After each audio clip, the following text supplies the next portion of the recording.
कहानी की शुरुआत में हम बहुत ही ड्रामा चर्च देखते हैं जहां पर दो सिस्टर एक चाबी लेकर रूम की तरफ बढ़ रही थी। तभी जाते हुए सिस्टर ओना मैरी को उस रूम में जाने से मना करती है क्योंकि वहां पर एक बहुत ही खौफनाक आत्मा कैद थी। लेकिन मैरी ये कहते ही उस रूम के अंदर चली जाती है कि हमें ये काम करना होगा, जिसे सुनते ही सिस्टर ओना मैरी के जाने के बाद प्रार्थना करने लगती है। तभी प्रार्थना करते वक्त सिस्टर मैरी रूम से बाहर निकलकर ओना को चाबी देते ही वहां से भागने का कहती है क्योंकि उस आत्मा को बाहर निकलने के लिए एक बॉडी की जरूरत थी, जिसे देखते ही वो आत्मा मैरी को अंदर खींच लेती है। ओना ये देखते ही चाबी उठाकर वहां से भाग जाती है और रूम में आकर डोर बंद कर देती है। लेकिन वो आत्मा ओना के पीछे आकर दरवाजा को खोल देती है, जिसे देखते ही सिस्टर ओना रस्सी उठा लेती है और उसे अपने गले में डालकर विंडो से जंप कर देती है। सुबह होते ही फ्रेंची जब जरूरी सामान देने के लिए चर्च में आता है तो उसे गेट पर ओना की लाश लटकी हुई नजर आती है, जिसे कौवे खा रहे थे। फ्रेंची ये देखते ही बहुत ज्यादा डर जाता है। इसके बाद हम फादर बार्क को देखते हैं, जिन्हें चर्च वालों ने इस केस को सॉल्व करने के लिए बुलाया था। जिसके बाद सभी प्रीस्ट फादर बार्क को फाइल देकर एक लड़की के बारे में बताते हैं जो इस केस को सॉल्व करने में उसकी मदद करेगी। फादर बार्क ये सुनते ही सिस्टर आयरीन को अपने साथ लेकर फ्रेंची के घर पहुंच जाता है। यह वही लड़का था जिसने ओना की डेड बॉडी को चर्च से बाहर लटका हुआ देखा था। वहां पहुंचते ही फादर बर्ग फ्रेंची से इस सब के बारे में पूछने लगता है, जिसे सुनता ही फ्रेंची उन्हें बताता है कि वो हर महीने जरूरी सामान लेकर चर्च में जाता था, तब भी उसे वहां पर ओना की लाश नजर आई। बर्ग ये सुनते ही फ्रेंची को अपने साथ वहां पर ले जाने का कहता है, लेकिन फ्रेंची काम में मसरूफ होने की वजह से उन्हें मना कर देता है। तब भी आयरीन के कहने पर फ्रेंची उनकी बात मान जाता है क्योंकि वो थी ही इतनी खूबसूरत। इसके बाद फ्रेंची उन्हें अपने साथ एक घोड़ा गाड़ी में बिठा कर रवाना हो जाता है, लेकिन वहां तक जाने का सफर बहुत ही सुनसान था। तब भी आगे रास्ता खराब होने की वजह से वो तीनों घोड़े से उतरकर पैदल चलने लगते हैं। रास्ते में सिस्टर आयरीन के पूछने पर बर्क उसे बताता है कि चर्च वालों ने उसे यहाँ पर यह चेक करने के लिए भेजा है कि क्या अब तक यह इलाका महफूज है या नहीं। तभी वहाँ पहुंचते उन्हें चारों तरफ होली क्रॉस नजर आते हैं, जिन्हें देखकर बर्क फ्रेंची से ओना की लाश के बारे में पूछने लगता है कि वो कहाँ है। फ्रेंची ये सुनते ही उन्हें आइस हाउस में ले आता है जहाँ पर उसने सिस्टर ओना की लाश को रखा था। अंदर जाते ही फ्रेंची लाश को देखकर डर जाता है क्योंकि उसने बॉडी को बिठाने की बजाय लिटा कर रखा था। इसके बाद फादर बर्क लाश का मुआयना करने लगता है तो उसे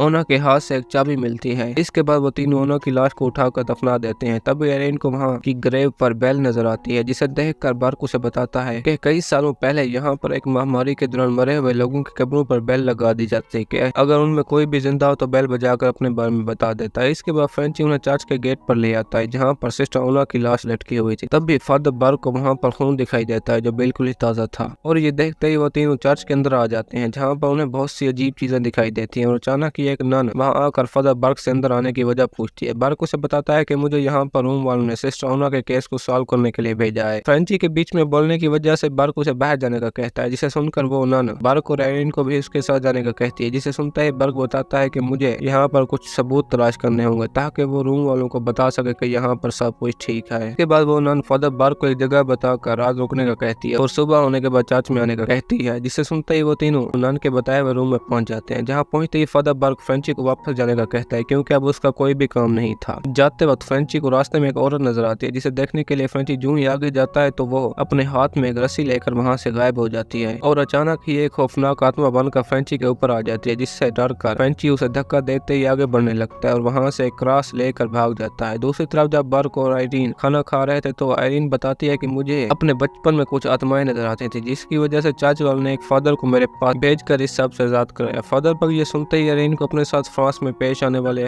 इसी तरह के केस के बारे में बताता है जहाँ पर एक बच्चे को भी इसी तरह आत्माएं नजर आती थी, लेकिन उस पर एक बुरी आत्मा का कब्जा भी था। जिसे देखकर बर्क जो ही बाइबल पढ़ने लगता है तो वो आत्मा गुस्से में आकर छोटे बच्चे को मार देती है और ये कहते ही बर्क वहाँ से चला जाता है। रात को जब बर्क सो रहा था तो म्यूजिक की आवाज सुनकर जाग जाता है और जो ही कमरे से निकलकर म्यूजिक ऑफ करता है तो उसे वहाँ पर एक बच्चा नजर आता है, जिसका पीछा करते हुए बर्क एक कब्रिस्तान में पहुंच जाता है। ये वही बच्चा था जिसके बारे में बर्क ने अभी अभी आयरीन को बताया था। बर्क जो ही उसे देखता है तो बच्चे के मुंह से एक सांप बाहर निकलकर बर्क की तरफ बढ़ने लगता है, जिसे देखते ही वो डर के मारे एक ताबूत में गिर जाता है जिसकी कब्र पहले से खोदी हुई थी और पहले जैसी नॉर्मल होते ही उस पर बेल बजने लगती है जो बर्क बजा रहा था। तो दूसरी तरफ आयरीन भी सोते हुए जाग जाती है और लैंप उठाकर चर्च में चलने लगती है। तभी वो एक रूम में पहुंच जाती है जहाँ पर बहुत सारी नन प्रार्थना कर रही। इन सभी को सिस्टर भी बोला जाता है, लेकिन चर्च वाले इन्हें नन के नाम से बुलाते थे। तभी आयरीन दीवार पर एक साई को देखती है जो उसकी तरफ बढ़ रहा था और जो ही अपने पीछे आईने में देखती है तो वहाँ पर मौजूद सभी सिस्टर गायब हो जाती हैं और अचानक ही होली क्रॉस भी नीचे गिर जाता है, जिसे देखते ही आयरीन डर के मारे भागकर बाहर आ जाती है और बेल की आवाज सुनकर बर्क की तरफ जाने लगती है। आयरीन जो ही वहाँ पर पहुंचती है तो कब्रों पर मौजूद सभी बेल बजने लगती हैं, लेकिन आयरीन के महसूस करने पर वो जान जाती है कि फादर बर्क किस कब्र में है। जिसके बाद आयरीन कब्र पर पहुंचते ही जमीन को खोदने लगती है और आखिरकार ताबूत को तोड़ देती है। जिसके बाद बर्क कब्र से बाहर आ जाता है तो उसे अंदर बुक्स नजर आती हैं, जिन्हें उठाकर बर्क जो ही चर्च से वापस आता है तो वहाँ पर ओना का पड़ा हुआ खून और भी बड़ा हुआ था, जिसे देखते ही बर्क अंदर आकर आयरीन को वही चाबी देकर जो उसे ओना की लाश से मिली थी होली प्लेस में जाने का कहता है, क्योंकि वहाँ पर सिर्फ औरतें ही जा सकती थी। अंदर जाने के बाद आयरीन को वहाँ पर एक औरत नजर आती है, जिसका पीछा करते हुए आयरीन एक रूम में पहुंच जाती है जहाँ पर एक नन प्रार्थना कर रही थी। सिस्टर आयरीन जो ही उसे देखने के लिए करीब जाती है तो वहाँ पर सिस्टर ओना आकर इनका हाथ पकड़ लेती है और बताती है कि हमारी ये प्रार्थना 24 घंटे जारी रहती है ताकि वो शैतान बाहर आने से रुका रहे। लेकिन आयरीन को ये नहीं समझ आ रहा था कि शैतान ने उसे कब का मार दिया है। दूसरी तरफ आयरीन के जाते ही बर्क कब्र से लाई हुई बुक्स पढ़ने लगता है जहाँ पर मुख्तलिफ आत्माएं और शैतानों के बारे में लिखा हुआ था। अंदर आने के बाद सिस्टर ओना आयरीन को बताती है कि यह चर्च कई सालों पहले एक महल हुआ करता था जहाँ का राजा ने काले जादू के इस्तेमाल से बहुत से लोगों की बलि देकर शैतानों को बुलाने के लिए एक रास्ता खोलने की कोशिश की, जिसके खुलते ही वो शैतान बाहर आने लगा। लेकिन ठीक उसी वक्त चर्च वालों ने आकर राजा को मार दिया और शैतान के बाहर आने वाले रास्ते के अंदर होली ब्लड डालकर उसे बंद कर दिया और इस महल को अपनी पनाह में लेकर एबी का नाम दिया, जिसके कुछ साल गुजरते ही एबी पर बम ब्लास्ट होने की वजह से वो रास्ता वापस खुल गया और वो शैतान बाहर निकलकर एक नन की शक्ल में घूमने लगा। तभी एबी में गेट लॉक होने की वजह से सिस्टर ओना रात गुजारने के लिए आयरीन को एक रूम में ले आती है और खुद प्रार्थना करने के लिए वहाँ से चली जाती है। दूसरी तरफ बर्क भी गेट लॉक होने की वजह से एबी का नक्शा उठाकर अंदर जाने का दूसरा रास्ता ढूंढने लगता है तो उसे वहाँ पर किसी की आवाज सुनाई देती है, जिसे देखने के लिए बर्क जो ही आगे जाता है तो वहाँ पर सिस्टर को देखकर बर्क उससे ओना के पास मिली हुई चाबी के बारे में पूछने लगता है। लेकिन वो सिस्टर बर्क को यह कहकर खामोश हो जाती है कि सिस्टर आयरीन अब वापस नहीं आएगी। यह सुनकर बर्क जो ही उसे देखने लगता है तो उससे एक हाथ निकलकर बर्क को पकड़ लेता है, जिसके गिरते ही वो सिस्टर भी गायब हो जाती है। तो दूसरी तरफ आयरीन भी अपने रूम में एक नन को बैठा हुआ देखती है जो अचानक ही अपने गले में रस्सी डालकर विंडो से जंप कर देती है, जिससे हमें मालूम हो जाता है कि ये वही रूम था जिसकी विंडो से उन्होंने जंप लगाकर खुद को फांसी दी थी। लेकिन आयरीन को इस सब के बारे में कुछ भी समझ नहीं आ रहा था और लैंप लेकर उसी रास्ते पर जाने लगती है जहाँ से कहानी के शुरू में ओना और मैरी गुजरी थी। तभी दरवाजा खुलते आयरीन के सामने एक आत्मा आ जाती है। आयरीन उसे देखते ही डर के मारे वहाँ से भागने लगती है। तभी सिस्टर ओना पीछे से आकर उसे पकड़ लेती है और आयरीन को अपना सामान लाकर प्रार्थना करने का कहती है, जिसे सुनकर आयरीन जो ही रूम में आती है तो उसे वहाँ पर एक नन नजर आती है जो प्रार्थना कर रही थी और एक डेड बॉडी भी नजर आती है जिसे शैतानी आत्मा ने मार दिया था। दूसरी तरफ जब बर्क रास्ता ढूंढ रहा था तो उसे दोबारा उसी बच्चे की आवाज सुनाई देती है जिसकी बाइबल पढ़ने से जान चली गई थी और अचानक ही वो बच्चा सामने आकर बर्क को पकड़ लेता है। लेकिन बर्क उससे छुड़ाते ही वहाँ से भागकर एक रूम में आ जाता है और उसे लॉक कर देता है। तभी बर्क को फ्रेंची की बताई हुई बात याद आ जाती है, जिसके बाद वो डिलीवरी वाले रास्ते से अंदर जाने लगता है। उसे वहाँ पर एक बेल नजर आती है जिसे देखकर बर्क जो ही आगे बढ़ता है तो उसके सामने एक भयानक आत्मा आ जाती है और जो ही बर्क की तरफ बढ़ने लगती है तो पीछे से फ्रेंची आकर उसका सर काट देता है, क्योंकि शहर पहुंचते फ्रेंची जान गया था कि आयरीन और बर्क की जिंदगी को खतरा है। आयरीन जब सिस्टर की डेड बॉडी देख रही थी तो वहाँ पर बहुत सारी नन आकर आयरीन को प्रार्थना करने का कहती हैं और सभी एक साथ मिलकर प्रार्थना करने लगती हैं और अचानक ही एक जोरदार झटके से आयरीन के अलावा वहाँ पर मौजूद सभी नन्स